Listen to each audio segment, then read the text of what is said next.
To celebrate Shark Week, we're taking a detour from our bugging out triple feature with Rennie Harlan's 1999 isolated abyss of aquatic abominations. The genetically enhanced shark brains are growing, the hero speeches are getting cut short, and the road to hell that's paved with good intentions has never been so wet as we meet a shiver of sharks who aren't just pretty faces, but intelligent, genetically enhanced creatures who deserve some goddamn respect, thank you very much, in Deep Blue Sea.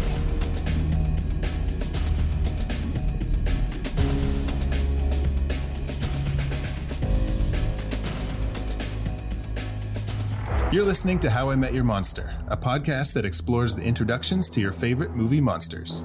My name's Zach. I'm Danny. And I'm Casey. And together we dive into the world of horror to find out how filmmakers have introduced us to our favorite monsters time and time again. This is How I Met Your Monster. Boss, you opened it. We came. I met him 15 years ago. I was told there was nothing left. Explorers in further regions of experience. Demons to some, angels to others. Call you Meatloaf!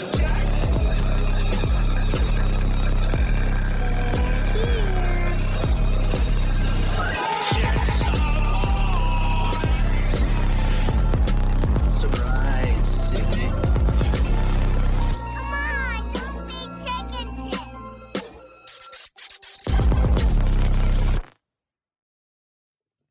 Welcome to How I Met Your Monster, the show where we discuss the introductions to your favorite movie monsters.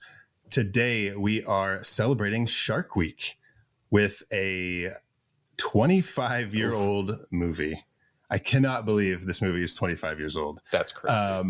But to celebrate the anniversary of Deep Blue Sea, we have a very special guest. The sharks from Deep Blue Sea. The sharks are here. They got smarter and smarter. They can now talk. Deep as blue as my... Spoiler what's the alert. Cool J song? I'll just sing that. Just play that. Yeah, the shark doesn't, I say speaks, he just sings the LL Cool J song that's written for the movie. Deepest, bluest, my hat is like a shark's fin. I hate it so much. I hate it. Checks out for me. What do you guys mean? It's a But to help us celebrate from the Release Date Rewind podcast, we'd like to welcome Mark J. Parker. Hi, boys. How's it going? I'm Casey, I guess, tonight. I'm filling in for Casey. That's right. Oh, Hi. yes. Casey. Casey's cosplaying. Casey, yeah. Yeah. Oh my God. See, he just did the Mission Impossible mask rip. We See? Yeah, we've been trying to sell Casey on the entire Mission Impossible franchise because Zach just did a full rewatch. Of all of them? Jeez, that's a lot of hours of Tom Cruise. Not a rewatch, just a full. They were all first time watches. That's right, except yeah. for 1 and 2. Really? I had seen 1 and 2 when I was a kid, but all the newer ones. So good, so good. Mm-hmm. So good, but like a little repetitive, right? I don't know if I honestly, like, if you were to tell me right now, like, if you were to ask me, like, what was part 6 and what was part 4, I'd be like, right? I don't know. I just remember in 2, he has longer hair, and I think there's a motorcycle. It's the hair. Yeah, you can get through each one by his haircut. Right? Yeah. It is. Does it go? It goes short, long, long, It might, yeah. short, and then I think he may stay consistent. Yeah. Short and 6 and Yeah. 7. And God, they are They are quite good, though. repetitive. It's kind of like, okay, here's the thing we need to get, but this building or said place is impossible to break into, hence the name Mission Impossible. And they're like, I know how to do it. And then they come up with some new tech that's like going to get in, but like they are repetitive, but they're so fun. I fell in love immediately. Like it's so good. That last one was good. Really good. The train I still or haven't whatever. seen it. Mm-hmm. Is that I'll that's say no okay. more. Yeah. No, that's okay. That's the Dead Reckoning part 1, right? Yep. Okay. Yeah. I don't know why I haven't watched it. Oh, Danny.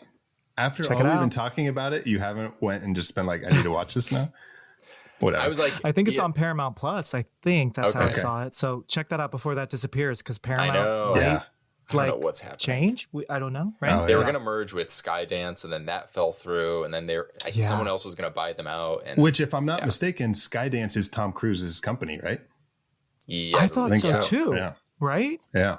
Yeah. It sounds very like It just sounds like an episode of Succession. You guys watch? Did you watch that? Right? Like they backed out of the deal, and like, it's just like, cliffhanger. You know? Yeah. And it's always because of people we don't even know exist. It's never like the front man. It's not Tom. No, he didn't do anything.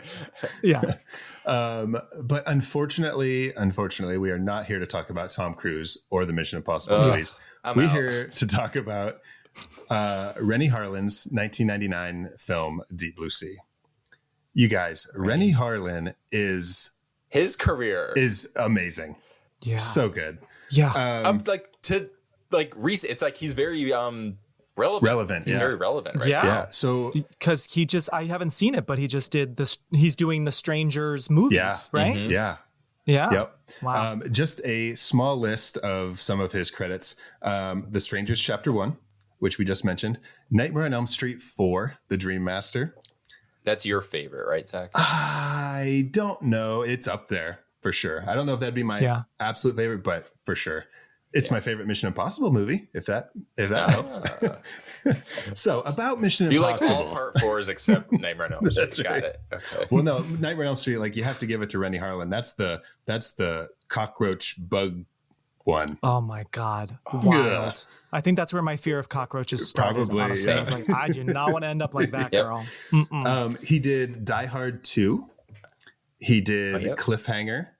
The Long Kiss Goodnight, which is really fun. That's my favorite. That's a good one. So good. And he also did Exorcist: The Beginning, which I did not see. I don't remember that one, but okay, wait. He's got his hand in some horror. I know. I'm going to go off on a tangent already, but he did Exorcist: The Beginning, and then they did the other cut, which was Dominion. Who was it? What was it called? Like Dominion. Dominion. The Exorcist prequel. It was like the same year.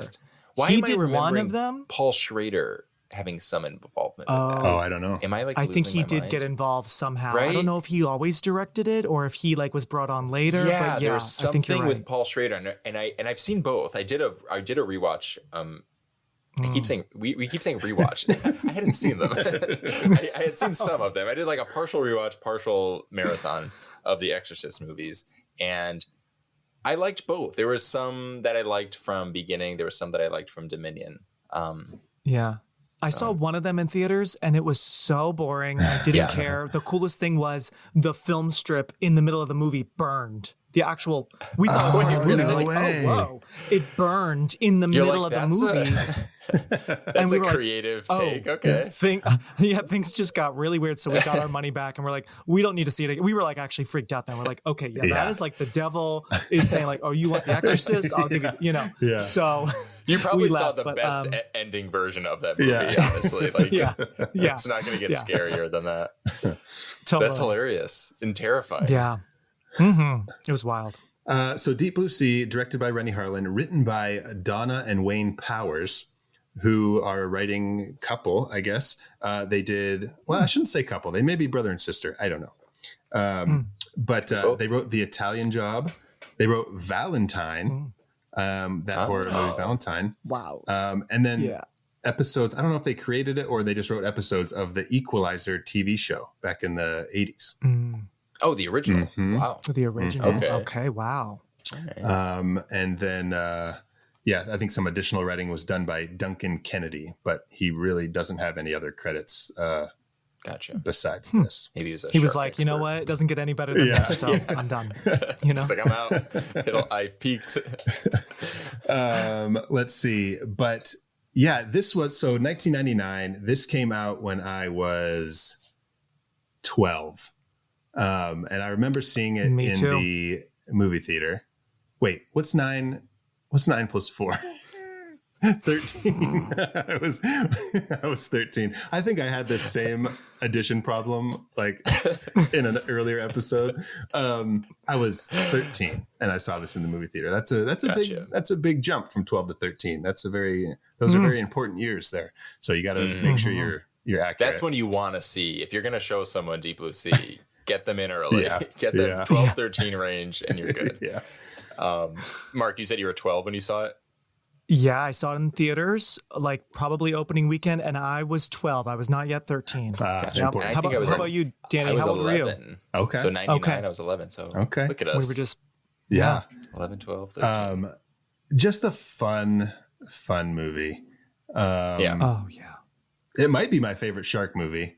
Like Jaws is like, Excuse me. I know. Well, there is a debate still to this day. Like I've even seen it on like Reddit when I was like doing some Googling. Like people really, for whatever, there are so many shark movies, but for whatever reason, people really pin Jaws versus Deep Blue Sea. Really? And both you obviously have like major fans. Yeah. So I like both, but yeah, Jaws is amazing. Yeah. Of course, duh. Yeah.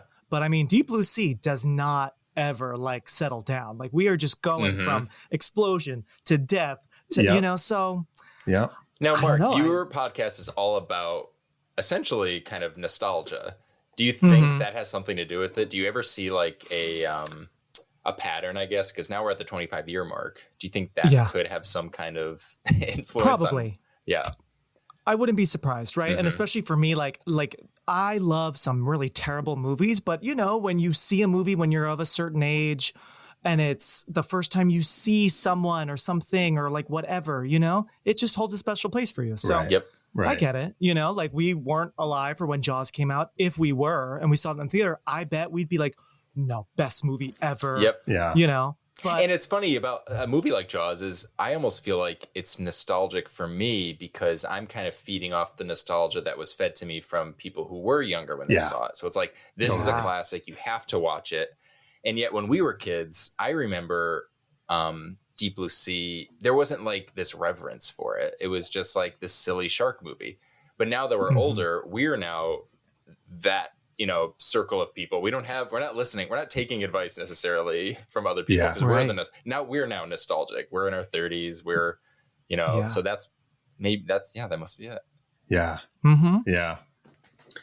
So you heard it here, folks. Deep Blue Sea is better than Jaws. It's better than Jaws. I remember, you know, seeing this with my dad. So I was with a few friends and my dad and a friend's dad came as well. So it was a real guys' night out.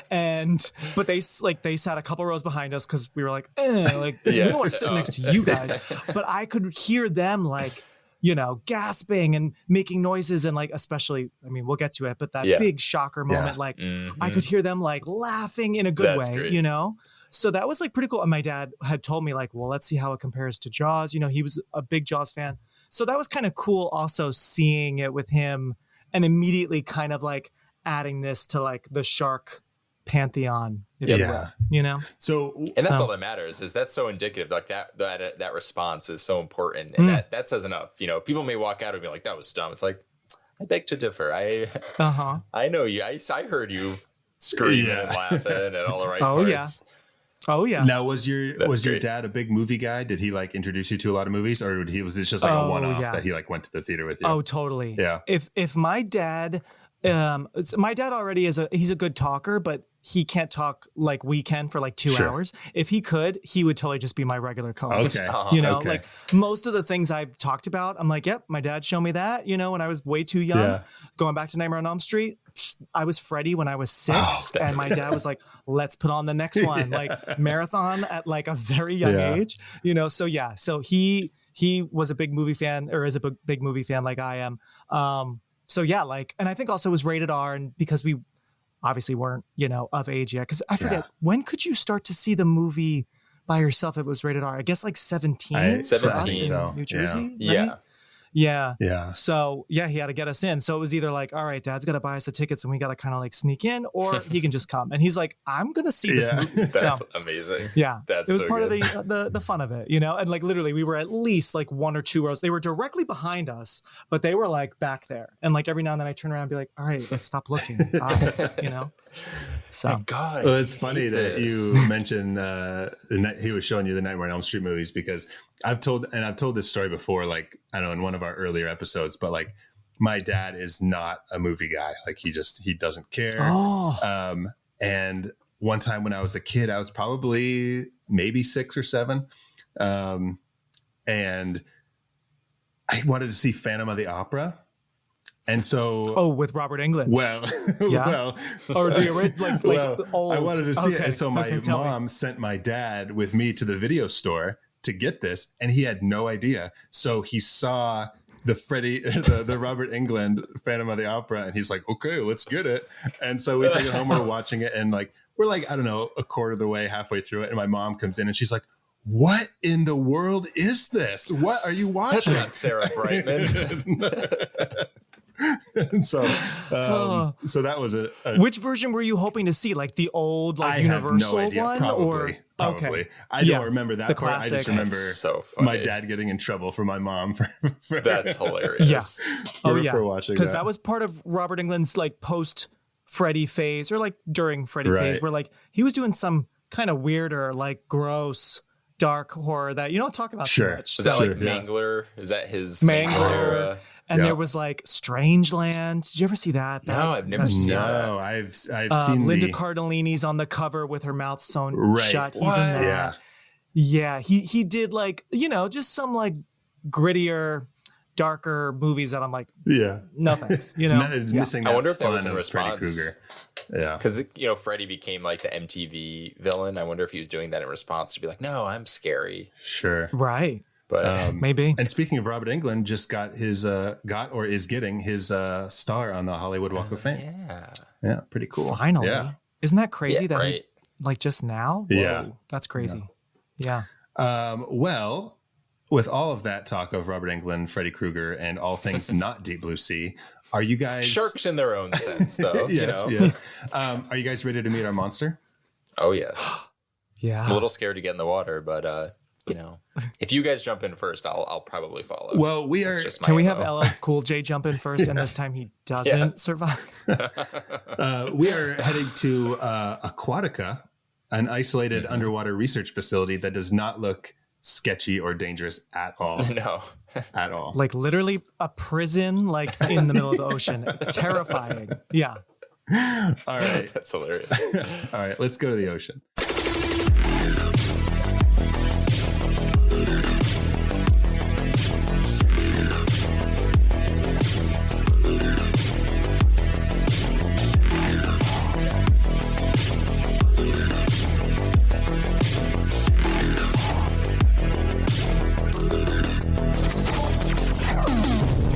So this is our special Shark Week episode, our special Shark Week bonus episode. Deep Blue Sea. I'm going to read the synopsis for Deep Blue Sea via IMDb.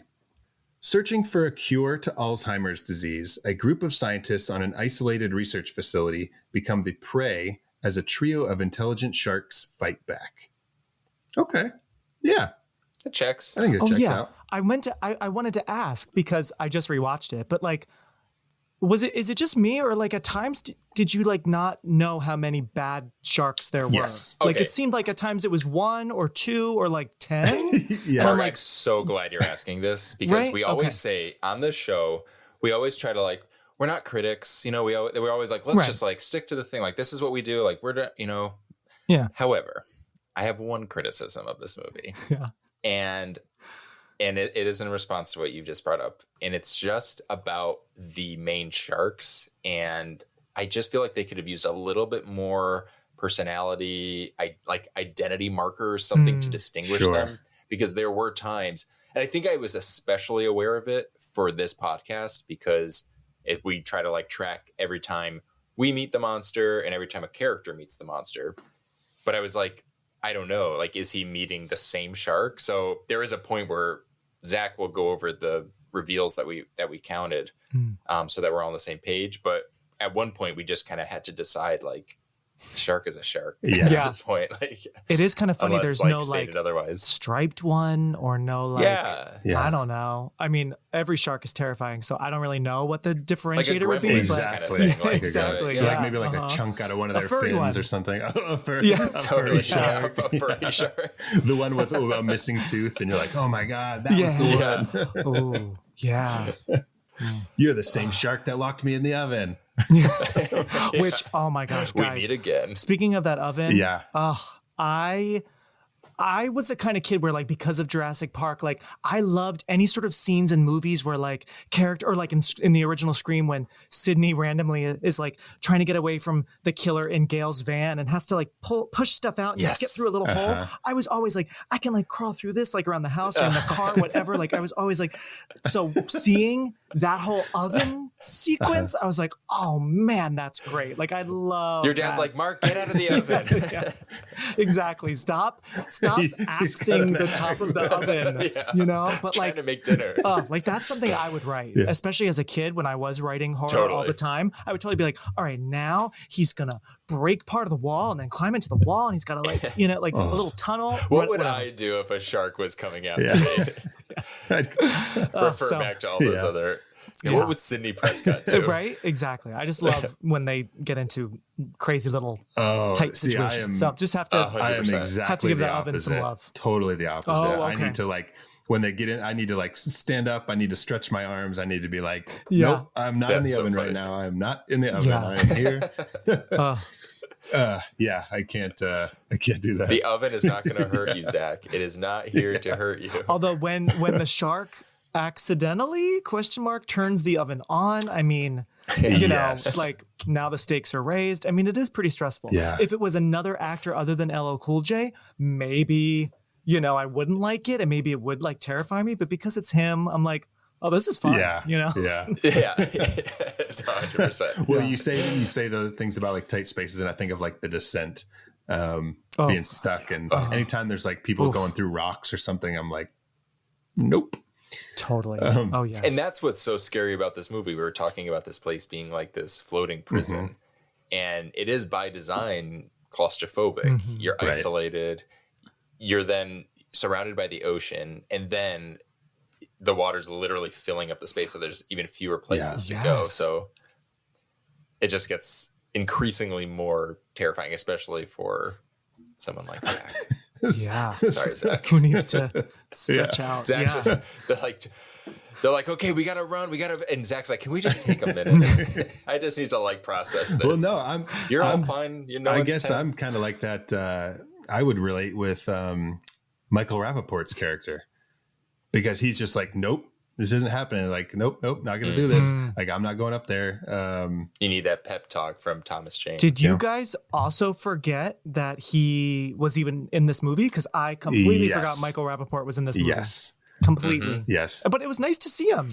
Because sometimes he can be annoying. Yeah. But I actually quite liked him in this movie. He's always him. He's always Michael Rappaport. Yeah. I literally just the other day watched Beautiful Girls. Oh, yeah. And I'm like, there you are. It's just, you're just Rappaporting. It's just like he brings that same energy. Yep. Yeah. It's basically like, and I never really thought of this because it had been a while since I rewatched this, like years and years, which I'm like, why? I love it. I could watch this every year. Yeah.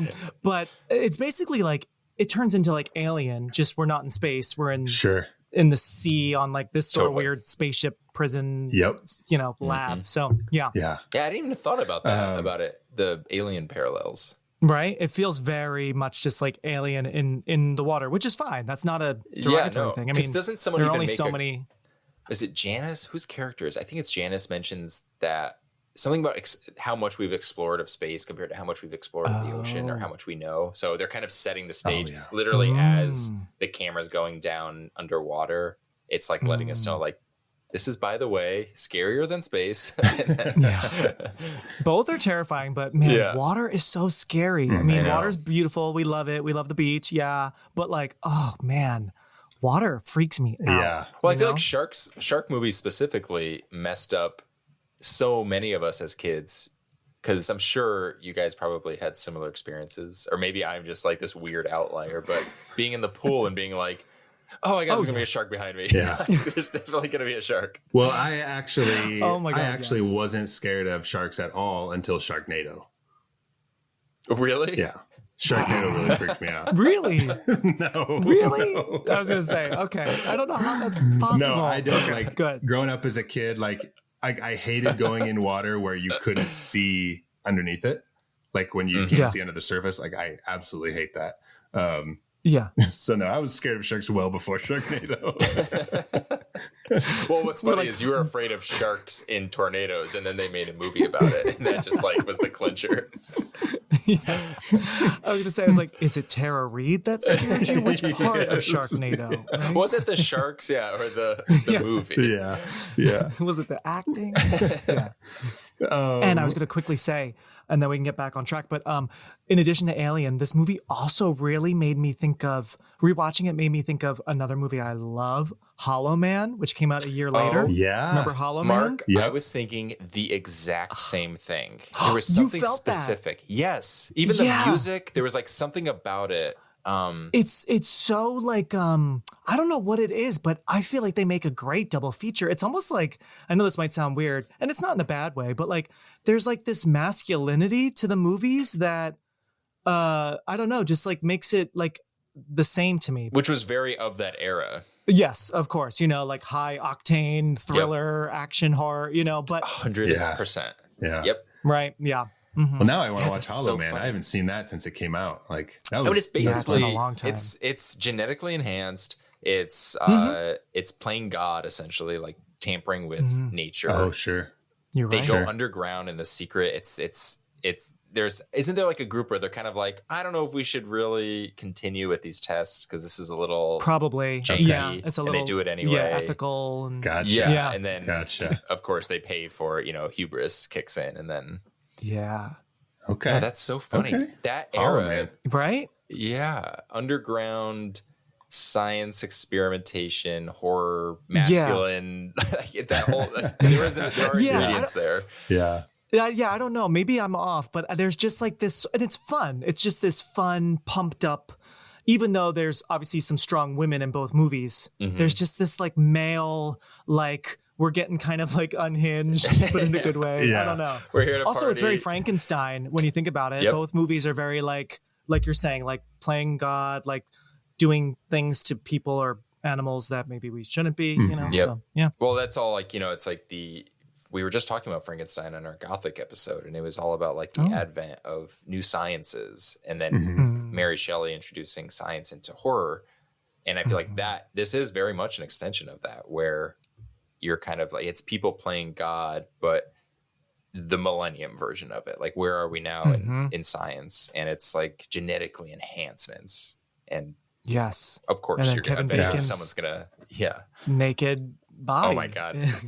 That was a turning point for me. I was like, I remember as a kid seeing that, I was like, we're all seeing this? I'm allowed to watch this? This is happening? Yep. But, okay, let's see. So by my count, and I believe, Danny, you're on the same page, we have 6 official reveals for Deep Blue Sea. That is anytime that we as an audience meet the monster, and anytime a character meets a monster for the first time. But okay, our first reveal is the teenagers on the boat. So scary right off the bat. Yes, absolutely. It's a very kind of like, I mean, you got to start out like Jaws, I guess. Teenagers. A bold move, though, to not have a kill in the opening scene. Oh, yeah. That's true. Yeah, I guess we're emphasizing the hero over the monster to show like we're about to meet these guys. Look who this guy, like we're in good hands. Yeah. But other than that, that always threw me. Yeah, that is interesting. And maybe it's, in hindsight, now that we're older, maybe it's to kind of show that like it's almost to sort of show us like this is what they're supposed to do. Like, yeah, it's scary. Sharks are dangerous, but like, yeah, if you just left them alone, it wouldn't get as worse as it's going to be. Maybe. Sure, I don't know. I'm sure we're reading too much into it, and they're like, no, but that could just be. Yeah. Because ultimately, something. This is that kind of movie where it's like if you had just let them be, then they wouldn't be as bad as they are. So I like that. That's a good read. Maybe, but still freaks me out. Oh my God. And then I just feel like how once the shark comes through the floor of the boat, oh my God. And then Thomas Jane is there. I just feel like everyone's like, oh, okay, thanks. And it's like, no, the boat is sinking. Can you help later? Right? I do. Okay. Yeah.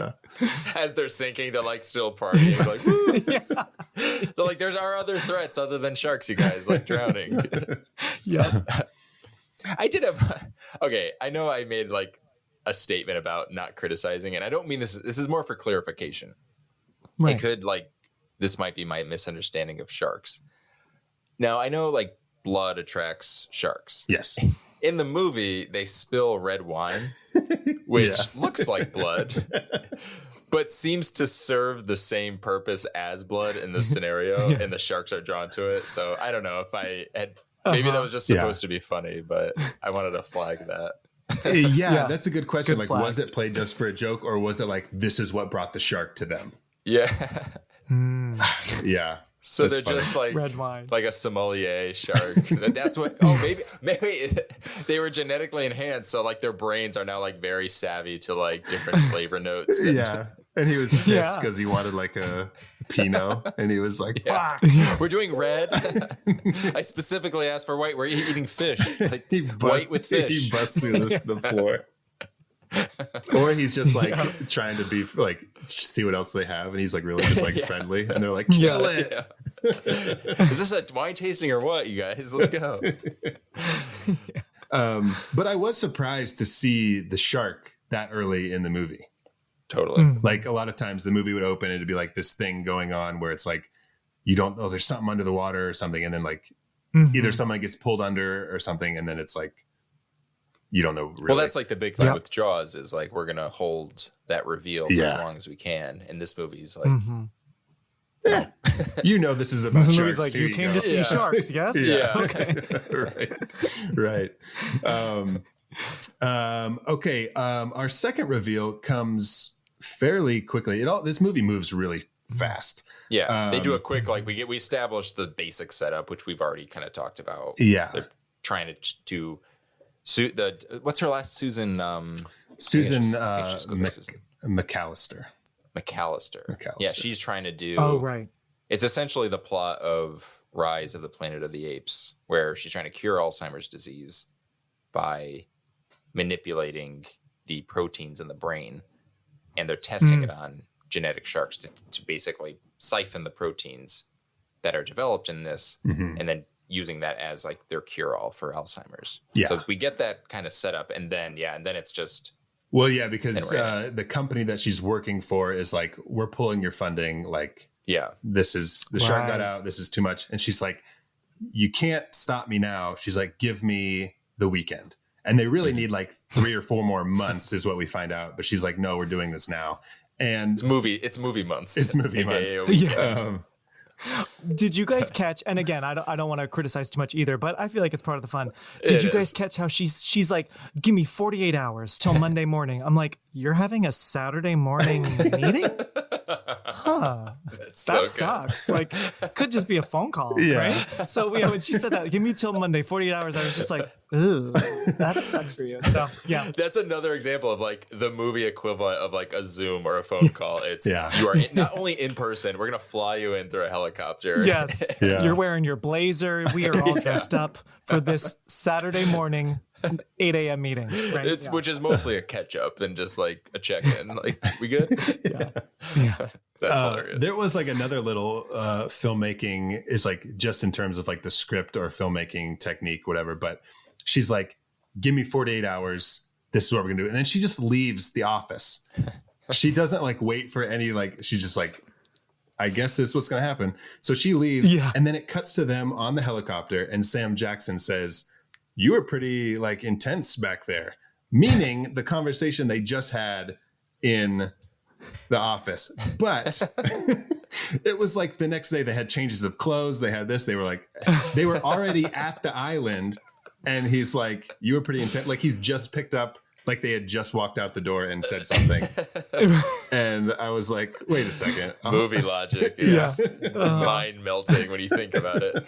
But I was like, okay, I mean, I understand it's just editing techniques and all that, but it was funny. That's funny. Right.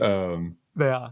But we get an honorable mention before our second reveal. We get it's not an official reveal, but an honorable mention when they arrive on Aquatica and Samuel Jackson's character, what is his name? Russell Franklin.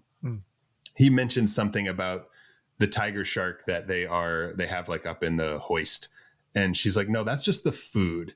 Like, though that's just a real shark. The monster or the monster, she calls them monsters. She's like, I mean, the monster I created. I mean, the shark below.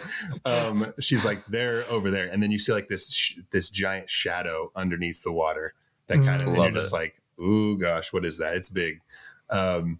So while not an official reveal because we're not really seeing it, we give that an honorable mention because it's creepy. But then our second reveal comes when we do see all three sharks attacking the tiger shark, and they don't just like eat it, they demolish it, they rip it apart. And we're like, there was a point where it is on Susan for not being like, it's a little the after effects of this, what we're doing to them maybe isn't great. Yeah. Right. Yeah. It's like pure she's just sort of like, she's just staring blankly like, huh. She's like, okay, well, are you ready? Like, let's get this on. She's like, anyways, let's proceed. They're all just covered. All the blood just sprays out of the ocean. They're just standing there, just soaked in blood. They're like, all right. Yep. She like wipes her eyes. Yeah. She's like, all right, Carter, get down there. Yeah. She's like, preacher, do you have the catering ready? Yeah. Cut to like their first like human test subject. They're like, all right, we're good. Oh, this movie that's so is funny. Fantastic. I do love her like fake shark where she can practice on. Yes. Like, in her office.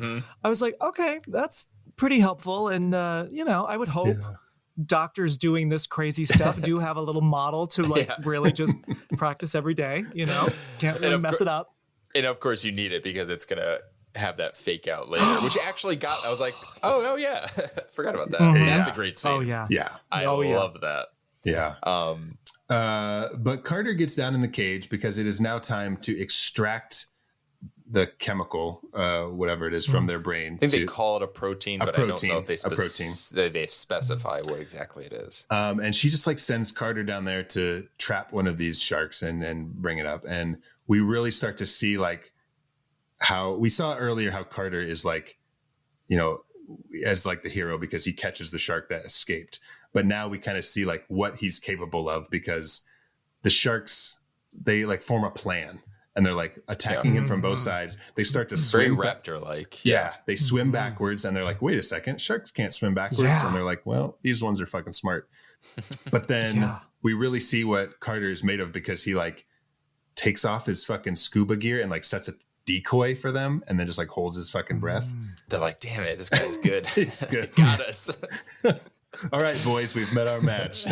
Even our genetically enhanced brains didn't catch that one. I did, you had mentioned this whole procedure and this kind of what their whole goal is with the sharks and enhancing them. I did a little digging on whether or not this was doable, and I found some information. So I did find out that there's actually more protein in other parts of the body to extract from outside of the brain. The brain is actually very limiting. Okay.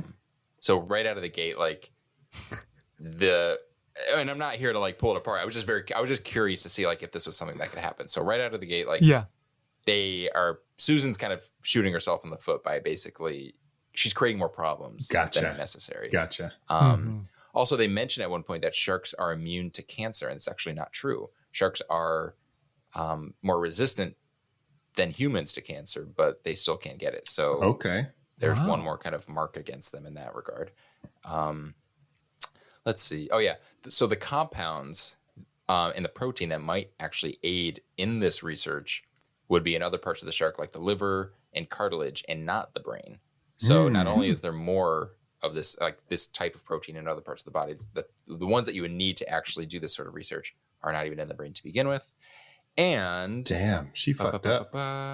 Oh yeah. And also lastly, what they're doing, like this whole thing isn't just unethical, but actually it's unnecessary because the compounds that they need could just be synthesized. So if they wanted to test on a shark, they could have done like an initial phase where they did the testing, but then with that research, they could have synthesized everything and not had to do any more like living animal testing at all. So Susan is...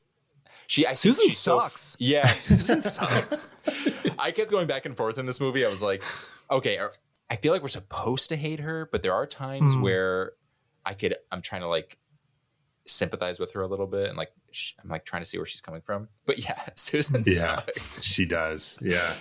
And I think she was just so excited. She's like, oh my God, we got the sharks, that she didn't think ahead. Well, she's like so hell-bent on Alzheimer's because what her parents had it, right? She mentions briefly, which it is surprising she doesn't talk about that a little bit more. Yeah. I'm pretty sure she doesn't. It's more surface level. Yeah. Yeah. Wow. Well, all the Susan apologists out there are like, well, Danny, all that info is new knowledge. That wasn't around 25 years ago. All right. Exactly. I've got 25 years on them. Yeah. Exactly. That's pre-Google. Okay. There's even a moment where she's like, because at the beginning, she's like, this could cure like Alzheimer's and it's going to save so many people. But then as soon as they find out that she did this and Thomas Jane's character, Carter, says something to her, she's like, you wouldn't understand. Like there's no way you know someone with Alzheimer's, douche. Yeah. Like, thanks, Ocean Susan. boy. yeah. Like, and he's like, oh, I wouldn't. And she's like, yeah, you're trying to save all these people, but you think like your parents are the only ones that has fucking Alzheimer's? Oh, whatever.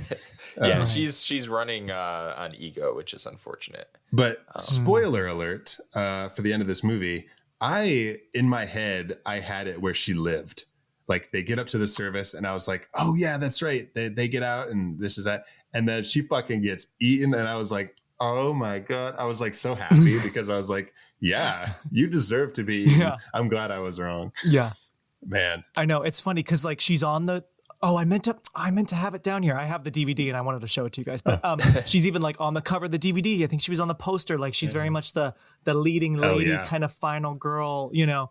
But do you guys think, since we're talking about her death real quick, it's great that she dies. It's a great like last minute, like, oh man, almost like the Janet Leigh at the end of the movie. Totally. But like I did kind of want her death to be more. Like it's sort of the shark just kind of looks at her and then eats her. Like, I almost feel like I think the whole climbing up the rungs of the ladder and one falling off, I think that should have fell off and then she falls into the mouth of the shark. Maybe. Oh, that would be cool. Do you know what I mean? Like I feel like they almost you need that epic trailer moment of like the slow motion, right? Like falling back, and it's like, you know, that maybe would have felt better because I almost feel like they like, excuse my French, but like blew their load on the rung a little too soon. I'm like, you mentioned the rung of the ladder. Like they even set it up. Like I get they set up that it's broken and she's kind of shit out of luck, which fine. Yeah. But you could have, like you said, like escalated even more. Like give us like, okay, we have that like, oh shit moment. And then give us another one where maybe she finally does have her moment. And then you get that falls again or, you know? Yeah. So glad she died, but I'm just kind of like, all right, that's all she got. Yeah. She was just an interesting character all around because you mentioned Hollow Man. And if anyone is listening and hasn't seen Hollow Man, I apologize for the spoilers. I will try to walk around them as best as possible. But there is a character who is our main character. And he is also he's both the protagonist and the antagonist. He has his little flip. There's like a little bit of a switch flip throughout in the movie. So it's not that it's not doable because I think it works there. In this one, it just throws me because it was like they didn't know what to do with her. Are we presenting her as a villain, but she's kind of doing something heroic, but the way she's doing it is bad. And then the way she kind of, there's no redemption that when she tries to ultimately finally redeem herself, she dies. So it's just a funny, it's just an interesting character. I feel like we don't really see that. So I don't know what the approach was, but so they definitely kept us on our toes with her because you never know what she's thinking, what's going to happen to her, but I'm okay with it. Like, and like you said, that's a great point. Maybe that's it. Maybe it's just to kind of keep you on your toes, and she's just a complicated character. Yeah. All right. Yeah. All right, Susan, you got me back. You lost me for a second, but I'm back. So they do their experiment, and that brings us. They do their successful experiment, and Dr. Whitlock, who played by which Skarsgård is he? Skarsgård. Stellan Skarsgård. He finally gets his cigarette. He like wants to smoke a cigarette on this underwater fucking pressurized fucking bullshit. I don't know what a cigarette would do, but it didn't seem like you should smoke down there. But he lights up a cigarette and he's like kneeling down at the shark being like, thanks, buddy. And the shark's like, no, thank you, because you just gave me lunch. And he fucking eats his arm and all this like slow motion like falls down and everyone's like diving around and trying to catch him and he's bleeding everywhere. And slipping. There's a lot of very slipping slippery in this movie. Yeah, Thomas Jane slips a lot. I feel like at times I'm like, oh, he got bruised. Like he's just like sliding and holding on to true. He just goes for it. Yeah. He's our vulnerable hero. They're like, let's really emphasize that. But this sets up like, okay, so that was our fourth official reveal is Dr. Whitlock being attacked by the shark because it's the first time the shark attacks a human. Well, I guess they kind of attacked Carter earlier, but they didn't really get very far. But this sets up this very cool sequence with Dr. Whitlock on the stretcher and the hurricane, the big winds and storm is coming in and the surface level of Aquatica is just like, oh, well, it's not in flames yet because that's with the helicopter, but it's in bad shape. And the storm's torrential. It's a total shit show. Yeah. And they get it's like, I still know what you did last summer, rain. Yes. And, it's so good. Right. Dude, speaking of that, we had one of those storms last night here. I'm in Oklahoma City and we had one of those storms. And when I grew up on the East Coast, you guys will both probably know this. Like when we had thunderstorms, it was like lightning and then like a minute would go by and then it was like lightning. And then like there was some thunder and then like a minute. Storms in Oklahoma are like just like a fucking horror movie. It's like constant lightning. Lightning. And it's just, it is like, because I remember watching movies and being like, that's not what thunderstorms are like. Like, why is it always constantly, but dude, it's freaky. That's awful. And that's scary. Or like, I feel like sometimes when you have like thunder and it's so loud and rumbly that like your house shakes, like you can hear the windows like rattle. Oh yeah. Whoa, right. Yep. That's one thing I miss out here in San Francisco is we don't get like the cozy thunderstorms really. Oh. Yeah. I didn't think that would be something I miss, but I miss it. So, you bastards. Wow. With your storms. Your crazy storms. Anyways, I didn't mean to derail us, but we were talking about storms. So the surface level of Aquatica is not in good shape, but there is a rescue helicopter coming in to airlift Whitlock out of there. But does he get stuck on something? Oh, the cord breaks. Yeah, to get up into the. Okay, and he falls down in the water, and so scary. Can you imagine being him? It is like, dude. That is like, for me, I think out of the whole movie, I had forgotten that crazy sequence. Yeah. And what happens to him is like dark. Like these sharks so dark. Yeah. Like it's twisted. It's sick. It's like, okay, this is more than just like a fun shark movie. This is like, it's so and I don't spooky. think we had seen enough to like validate his like how intense it gets. Right. Yeah. Right. Like what does you he barely pay really for? know him.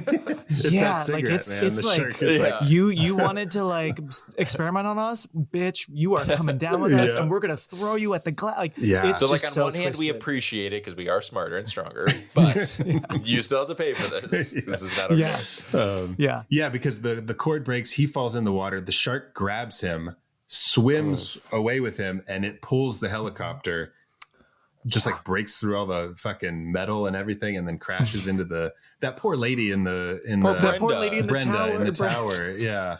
One of my favorite shots is her being like when the chopper like explodes and we see her from behind and she just kind of goes from the explosion. But oh man, she didn't do anything wrong. I know. She's just the watcher. She's just like the vibe setter at Aquatica. She doesn't with really the music, do anything. She's just like playing, like putting jams on, and that's pretty much it. Poor Brenda. Yeah, poor Brenda. R.I.P. R.I.P. But so then the whole place starts to rumble. They figure something's wrong, and then they see the shark coming, like you had mentioned, Mark, with Whitlock on the stretcher in its mouth. Such a good shot. Throws him across into the glass. Genius. And like how they don't really know what they're looking at. We don't really know at first. Like it's spooky. Yeah. And how you like even rewatching it now in my late 30s, I'm like, whoa, that's actually kind of scary that this shark is smart enough to use this guy as like, whoa, twisted, so twisted. Yep. Yeah, because they even take a while to process it even after it happens, because it's like, wait a minute. Yeah, and what's happening? Like it's about to explode. Like how do you even like rationalize like all of like the scenarios up from that led up to that? And I have to shout out real quick just the shot of then from kind of like his point of view on, because he's like with Janice, I guess they're like a couple, and like we see her as the glass is breaking. Like it's like fantastic. Rennie Harlin knows what he's doing. He does know what he's doing. Oh, So, totally. Yeah. And he does this. He has a really good gift at like, I don't mean this, I just can't think of a better word. Not hamming up his action set pieces, but there's something about them that are just borderline like breaking reality. Like Long Kiss Goodnight, I think he does it fantastically. Yeah. Especially in the finale. It's like you can rationalize everything that's happening, but it's just this like elevated level of reality. And he does it here. And I think that's what makes it so fun. And kind of sets it apart from like tonally from something like a Jaws or something, you know? Sure. Yep.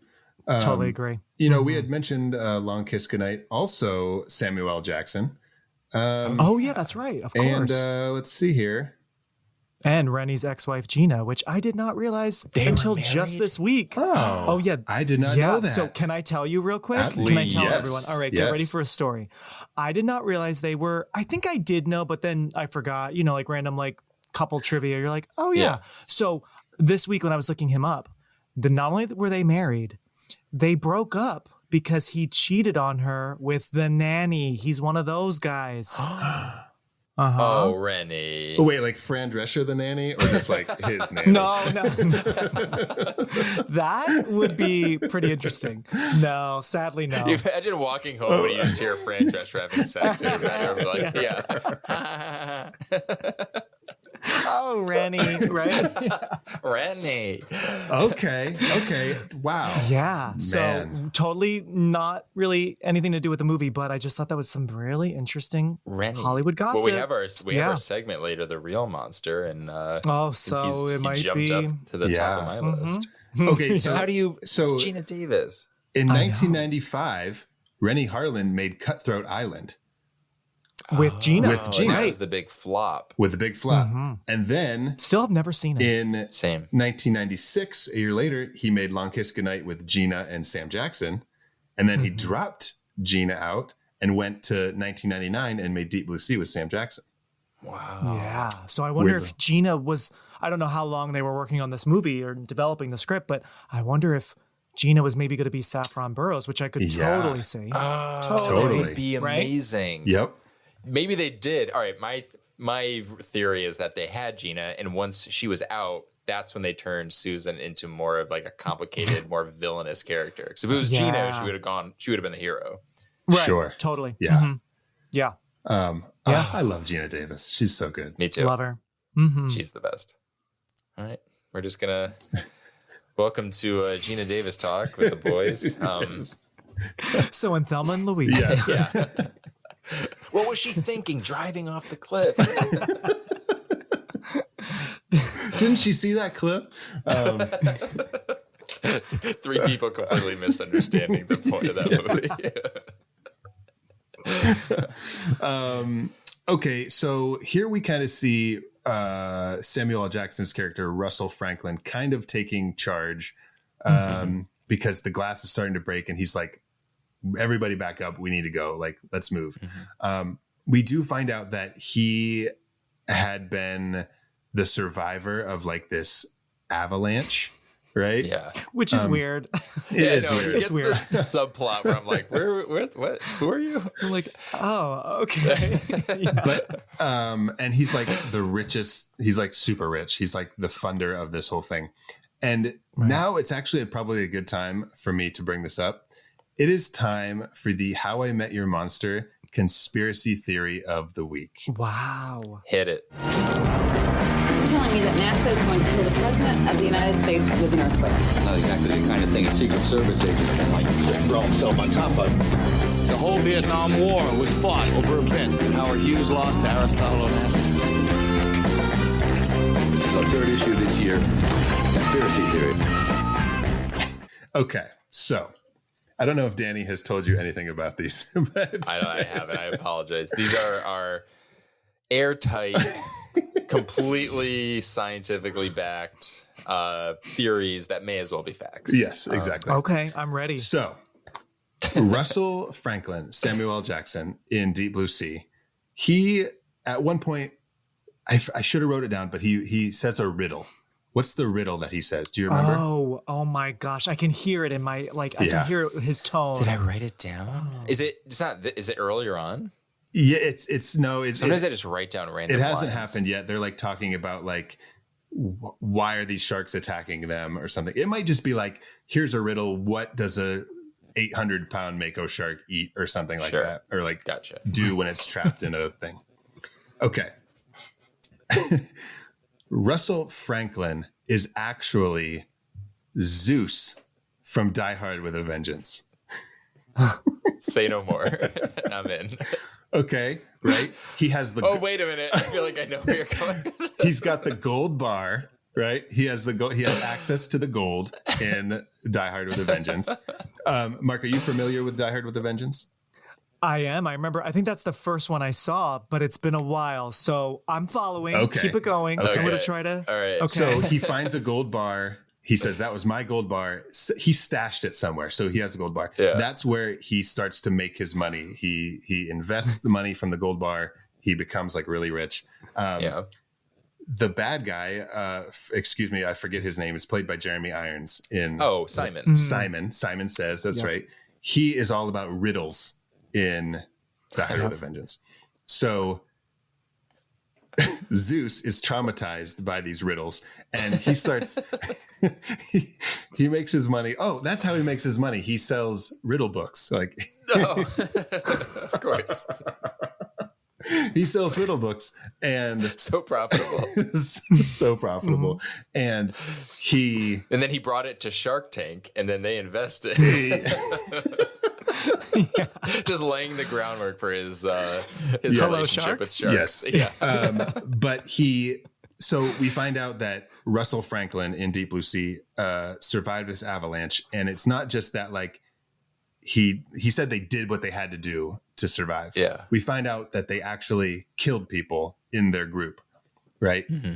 Zeus had been no stranger to killing after surviving the events of Die Hard with a Vengeance. Mm-hmm. So he's already got that in his blood, right? He's got the riddles. He's got the gold. On top of this, in the filmmaking aspect of it all, Die Hard 2 was directed by Rennie Harlan. And he had... I love we're like breaking the fourth wall to make this theory make sense. And so he obviously loves the Die Hard franchise. He wanted to bring Zeus back. He wanted to be like, what happened to Zeus after Die Hard with a Vengeance? It's the question. It was the question of the century. Exactly. What happened to Zeus? And so there you go. It's solid. Russell Franklin is Zeus from Die Hard. Wow. Okay. Let me check. I'm checking the facts. Yeah, you're right. Okay, so Die Hard with a Vengeance came out in 1995. So he had 4 years to make all that money. 4 years to make a lot of money. And I mean, riddle books sell like hotcakes. Riddle books, and also making money from the Alps accident in between. Exactly. So, exactly. I mean, it checks out for me. I'm into it. Okay. I now am much sadder about his death in this movie. You know what? I didn't even think about that, and now I'm sad too. Yeah. I never, man. But hey, it's canon, folks. You heard it here first. Samuel L. Jackson is Zeus. Changed his name for some reason. Wait, isn't Zeus? Wait, that's Poseidon. Never mind. He's like the god of the water. Maybe there's like some. Yeah. Maybe there's some like jealousy there. Yeah. Mm-hmm. Dang. There's something there. Okay. But back to the show. Yeah. All right. Yeah. No. Is that your only conspiracy theory of the week? It is. Okay. Yes. Well, nothing's going to top that one. So let's move on. Okay, That's so great. the water is now flooding into Aquatica. Shit's going down. Sharks are everywhere. We don't really see them yet, but they know that they're like, fuck, the sharks are here somewhere. Yeah. It's like Towering Inferno with sharks underground. That's basically the whole second half of the movie is we need to get out of here. And it's just a series of like man versus shark and then man versus water. And Right. And Preacher, who has been all by himself so far throughout this whole disaster, he is separated from the group because he was in the kitchen cooking. He does have his bird. That's right. He wasn't by himself. His He's got bird. Hey, bird. he's kind of an asshole the whole time. Yeah. Yeah. He gives us our fifth reveal because Preacher meets the shark, and that's like our first one-on-one encounter, if you don't count Dr. Whitlock. Yeah. Kind of like our first chase, if you will. Exactly. You know? Yes. In the kitchen. Well, actually, it starts in the hallway. You see that great shot of like the shark going down the hallway towards Preacher. Just a really cool visual. And then they get in the kitchen, and I think that's the scene where he's like climbing up on the shelves, and then you see the kitchen doors just like open, and then shut, and like that was fucking It's cool. so good. That was cool. And we get our great oven scene that we had mentioned earlier. And before that, is that when the bird gets killed? bird- That's when he's bird like gets reaching. eaten before bird the gets oven. eaten. Yeah. That's Yep. pretty great. I do have to say. Reaching for the bird and then, that's pretty awesome. Yeah. That's kind of like a Jaws moment too, almost, with like him feeding or like putting the shit in the water. Oh yeah, that's a and then great point. The first time you see Totally. Bruce. We went from what is the stuff that they feed? Chum. Chum. We went That's from the chum word I was to looking parrots. for. Chum. Yeah. It's the evolution of chum. That is just a cool scene, and he just loves LL Cool J. He's just, I don't know much about his music career, but his film roles are just so fun. He's always like a likable character. Well, it's pretty awesome that he was in two great late 90s horror movies with the year before was H2O. Oh, yeah. Right? And then this. So like, but I Both like, water I really, specific. you're right. That's true. H2O, H20. Something there, yeah. But I do like totally get a kick out of him in H2O. Totally fine. Like, but something about him in this movie, he's just so annoying to me. Oh, the whole time. Oh, I'm so like, you don't like him in this? Not in this. Gotcha. No, I'm Okay. like, and he's so religious, and I'm just like, oh my god, That's such like, a good point. Yeah. I don't know, they something go about deep him. into that, and They go deep, and I'm like, Yeah. I don't care about that at all. And as a kid, That's I was like, so interesting. all right, and I'm like, he's gonna survive this one too because a year prior he survived Halloween, which it is so surprising he never came back for a Halloween sequel. Of all the people, I figured that guy would be He's one all of over my that. favorites in H2O. He Yeah, does, and that's he's good. I had read somewhere, I should have something to back this up, but that they kind of like beefed up his role a little bit because Probably. they got LL I could Cool see J, that. so they're like, well, let's have Yeah. fun with him. That's why it does feel a little like there are these like, why is he so separated from them? Right. And to that, maybe that has something to do with it because he doesn't really have anyone to kind of bounce off of. Either there's no one there except for his bird, and then not really for the most part until the end of the movie. So I wonder if that has something to do with making him harder to like or connect with because it's just he's just doing like, he's just talking to us essentially. Yeah. That's true. Yeah, that's a good point. He's not as charming as he is in H2O. Yeah, not for me. Yeah. He's still, doing what he does, but I'm just like, no, this guy, no. And his chef outfit, I'm just like, no. You're like, fuck this guy.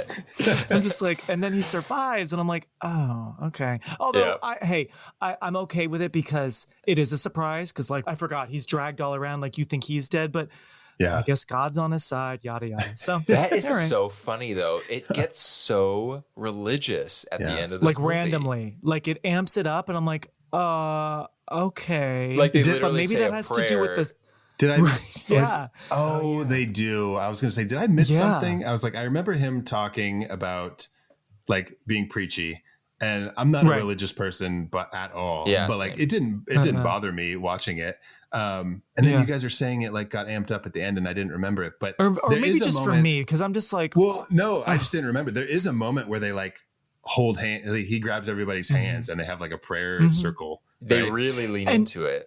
And that wouldn't bother me if he wasn't also kind of like being preachy to like the bird earlier. I just feel like whenever he's on screen for more than a few seconds, he's like talking about the Bible or like talking about good Lord or like, I'm just like, okay, we got it. We understand. That's such a good point. Yeah. So for me, I was just like, that's his character, is he has been to church.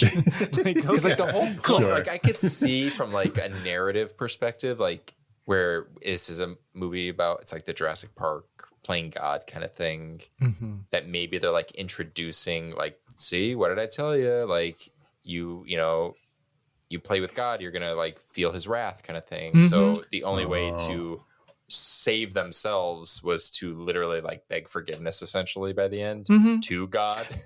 which it's such, I like. I'm not opposed to that. I think just it's feels just strange in this movie. It's like very like tonally, it's very jarring. So it's hard because to like, no one else ever even like talks like for a second about God, religion. I mean, maybe someone might have the line of like, oh, she's playing God or whatever, but like it's not. But every time we go to him, I just feel like, you know, he's like kissing a rosary, or I don't know. I just feel like, I'm like, it's so funny. I did a rewatch of all of the Boy Meets World seasons, and fun. They do the same thing in the later seasons. So maybe there's something in like the late 90s where that was just like a go-to way to wrap things up. You're like, God, religion. What's not going to be controversial, but might be. It definitely is. That's interesting. Yeah, that's funny. Well, I guess it's like an easy way to like wrap things up, like you were saying, like what's like the ultimate whatever, you know what I mean, like life and death, and then you know there's God, and it's the antithesis of like what these who we believed were the protagonists. Sure, right? Yeah. Huh. Whether it works, that's I guess the thing. Yeah, which maybe it doesn't. But Rennie. You know what does work on Rennie's behalf? Sam Jackson's death in this movie. Oh yes, my gosh. Our final that's our final reveal. Yeah. What a surprise! I remember seeing this in the movie theater, and it was just like, oh my God.